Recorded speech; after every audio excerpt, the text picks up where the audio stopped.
Halo semuanya, selamat menonton video Indopaulio hari ini. Tonton video ini sampai habis. Saya Sunardi Mulia. Saya Wiing. Hari ini mari kita membahas tentang Menteri Keuangan Yellen tiba di Beijing di tengah konflik perdagangan dagang Amerika Serikat yang belum mereda.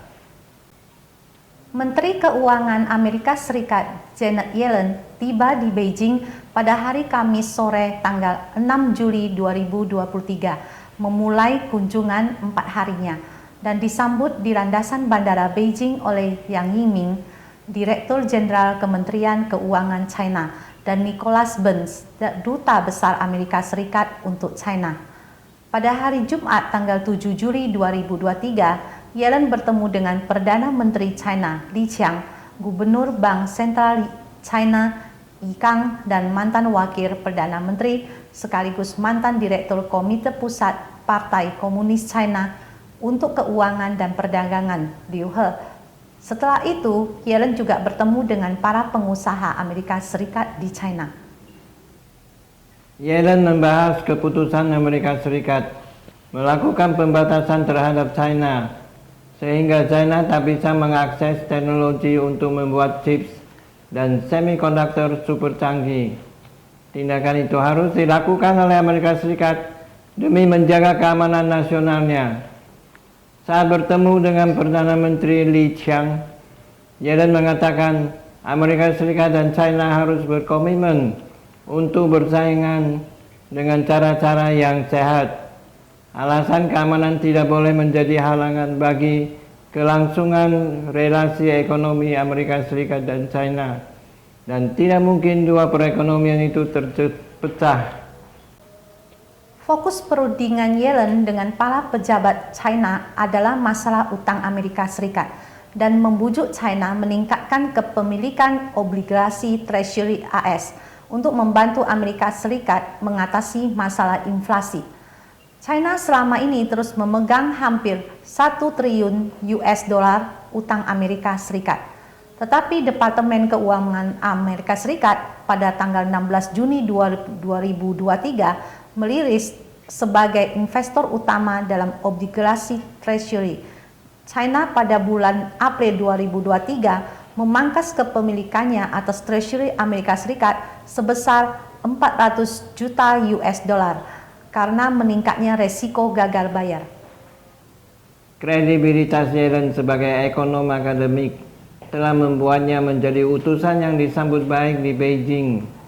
Para pejabat di China sangat menyukai Yellen karena dia memandang dunia dan hubungan antara negara dari segi ekonomi dan bukan dari segi politik. Yellen menyatakan bahwa bukan kepentingan AS untuk menghambat kemajuan ekonomi rakyat China dan bahwa Amerika Serikat harus memuji keberhasilan China dalam mengangkat ratusan juta orang keluar dari kemiskinan. Yellen memberi peringatan bahwa memisahkan ekonomi Amerika Serikat dan China akan membawa bencana. Pemerintah Joe Biden sedang mempersiapkan beberapa pembatasan baru pada perdagangan teknologi Amerika Serikat dengan China, seperti membatasi akses perusahaan China ke layanan cloud computing Amerika Serikat yang disediakan oleh Amazon dan Microsoft dalam upaya untuk menutup celah akses China ke chip canggih yang digunakan untuk artificial intelligence. Beijing segera melakukan aksi balasan dengan membatasi kontrol ekspor mineral, gallium dan germanium yang sangat penting untuk pembuatan chips dan komponen teknologi tinggi lainnya. Mantan Wakil Perdana Menteri China untuk urusan perdagangan Wei Chengkuo mengatakan pengetatan ekspor hanya salah satu langkah dari sekian banyak pilihan yang bisa diambil China jika terus dikucilkan dari rantai pasok global. Semakin keras China ditekan, semakin banyak pembatasan yang bisa diambil China dan pasti berdampak negatif pada ekonomi global.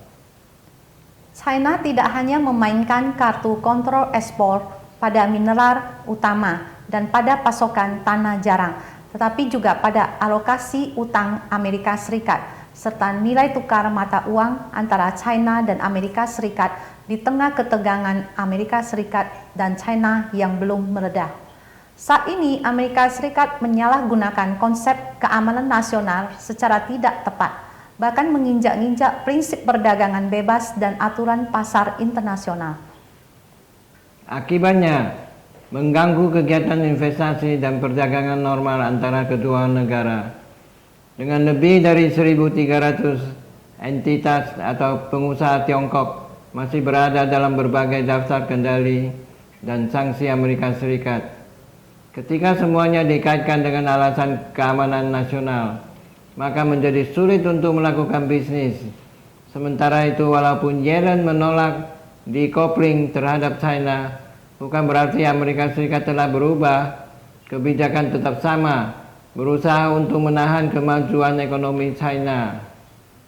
Hubungan belum membaik, tetapi Amerika Serikat semakin menyadari, begitu juga negara-negara Eropa, bahwa tingkat saling ketergantungan ekonomi dengan China sedemikian tinggi sehingga strategi decoupling dan delisting tidak mungkin dilakukan.